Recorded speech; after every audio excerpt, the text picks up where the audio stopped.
Hi, I'm Shamar, and I'm co-managing director at Philly Thrive.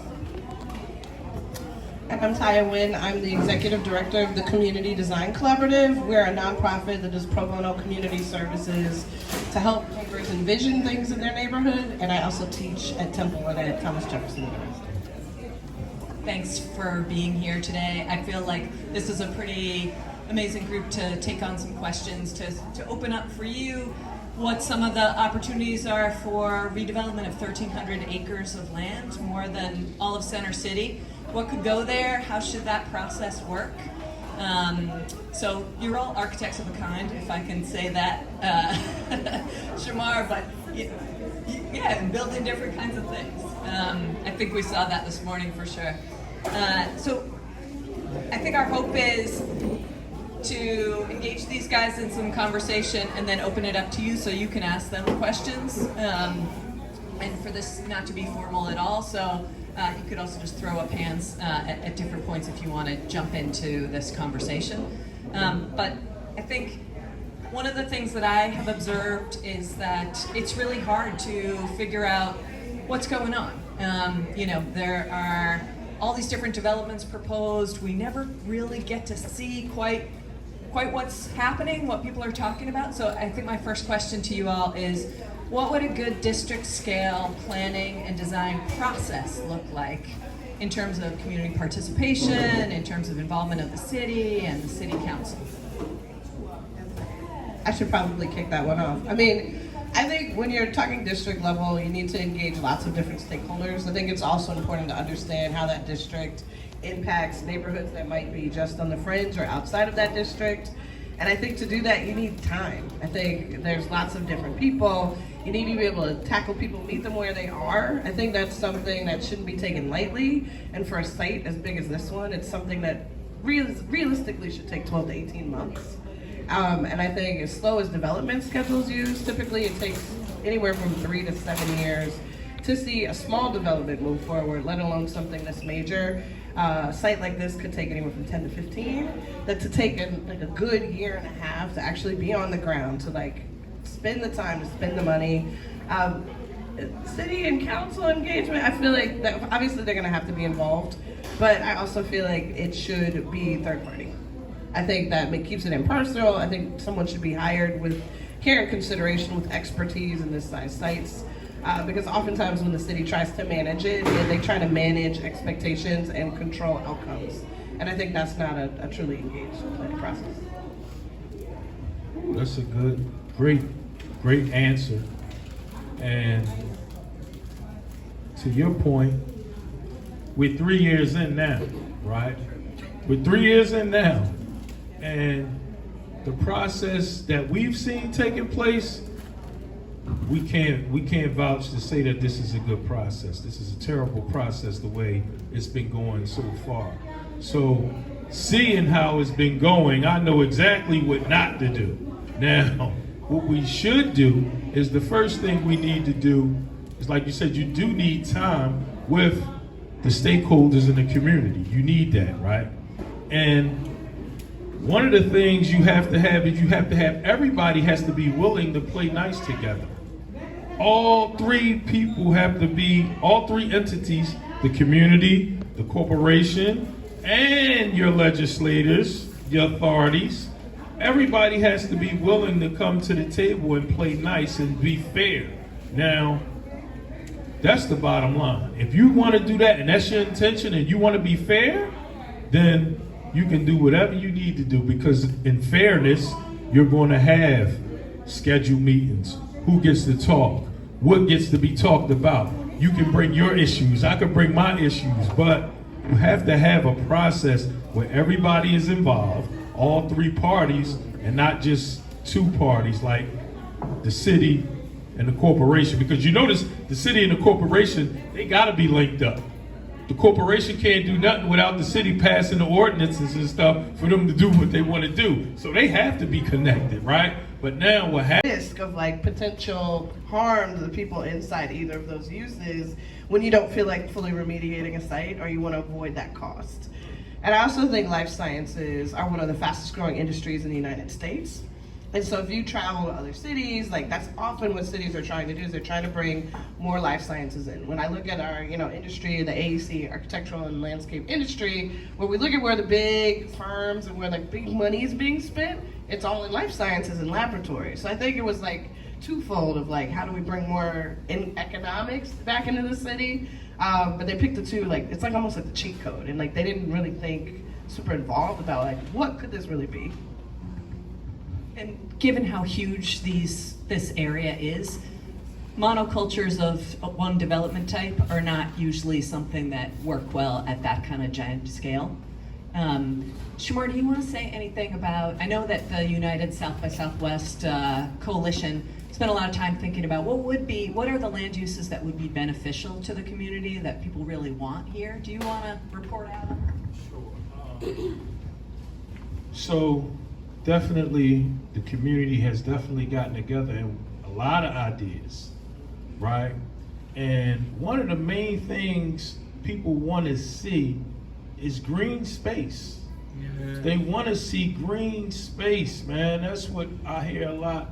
And I'm on their side. I want to see green space too. And also they want to have a place where the residents that are here now that are struggling, see, because I don't want to say affordable, I want to say we don't have any money.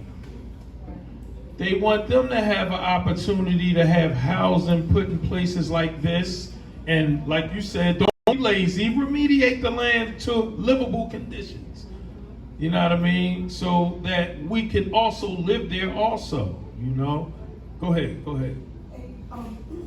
haven't heard anyone referring to this as a green space in a long time. And truthfully, we need to increase our tree canopy. And a good chunk of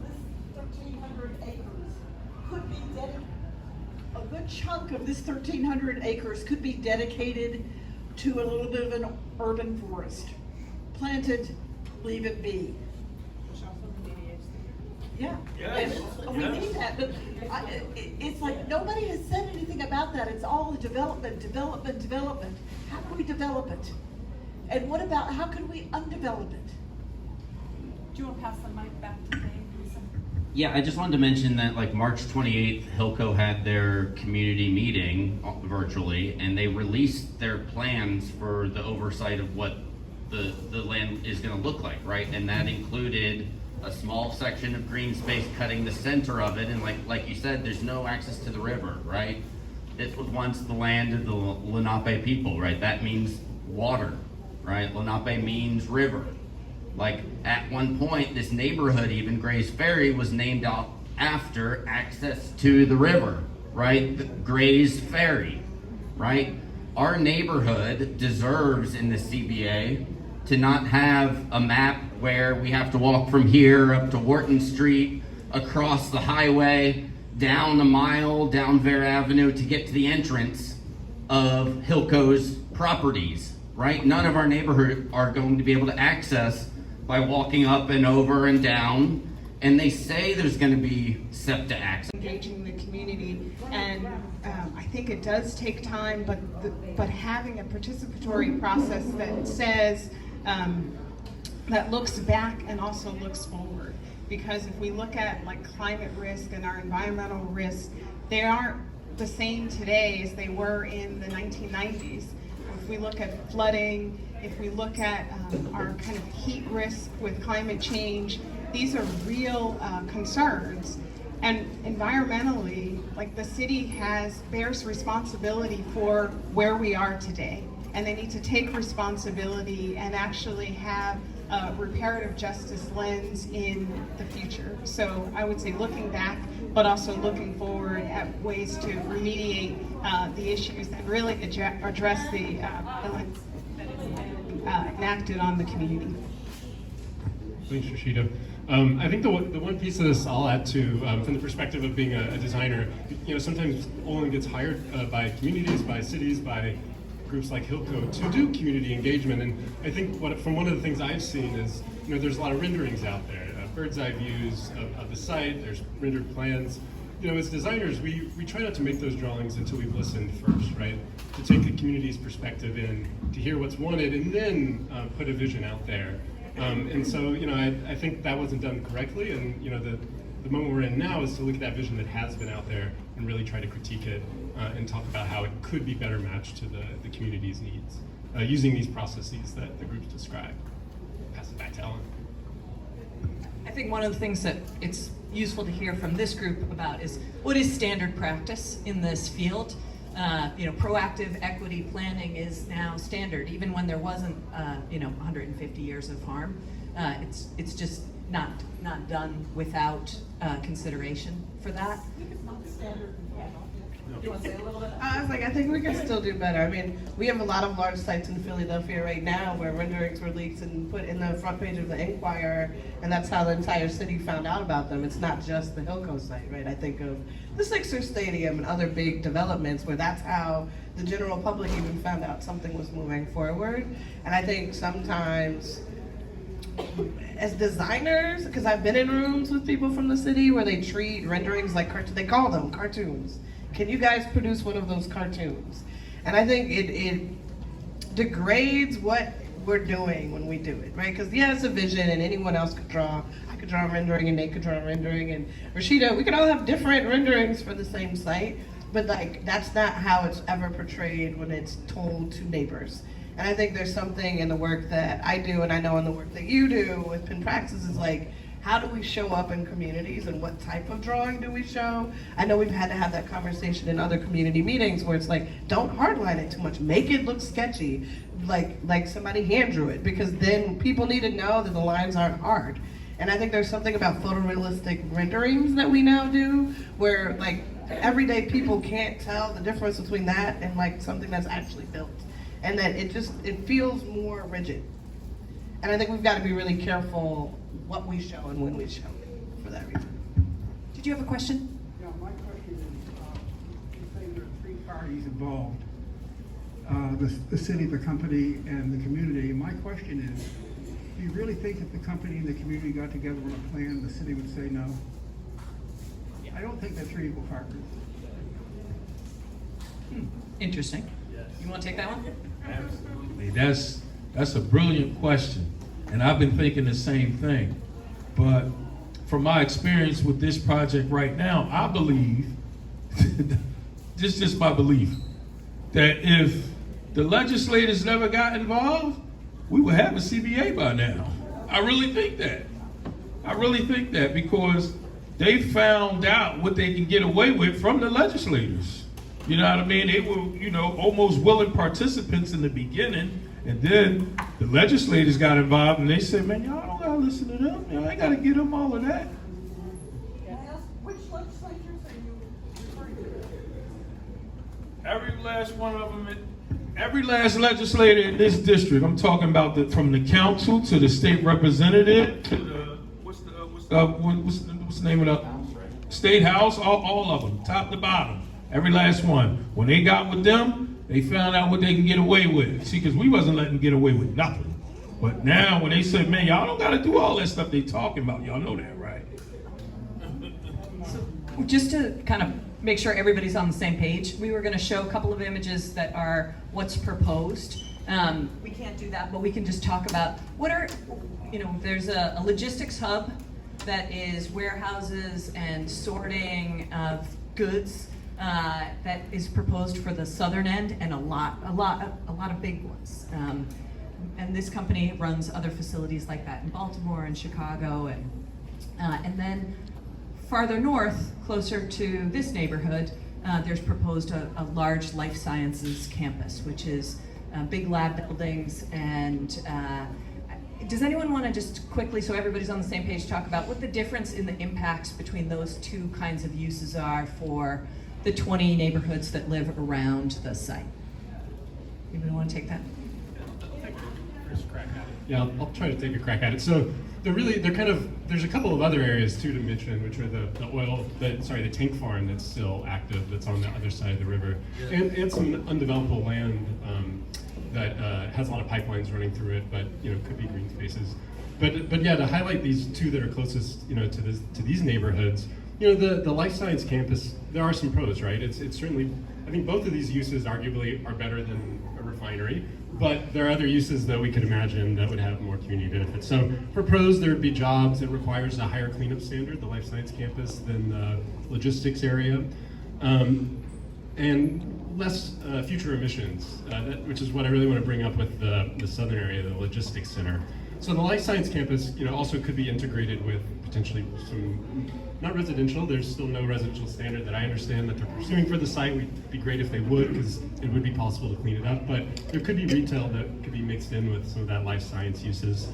But the logistics center, you know, there will be jobs. It requires some cleanup, not as much. But the cons, I think, are pretty significant, and particularly with the trucking diesel emissions and fuel emissions that will come.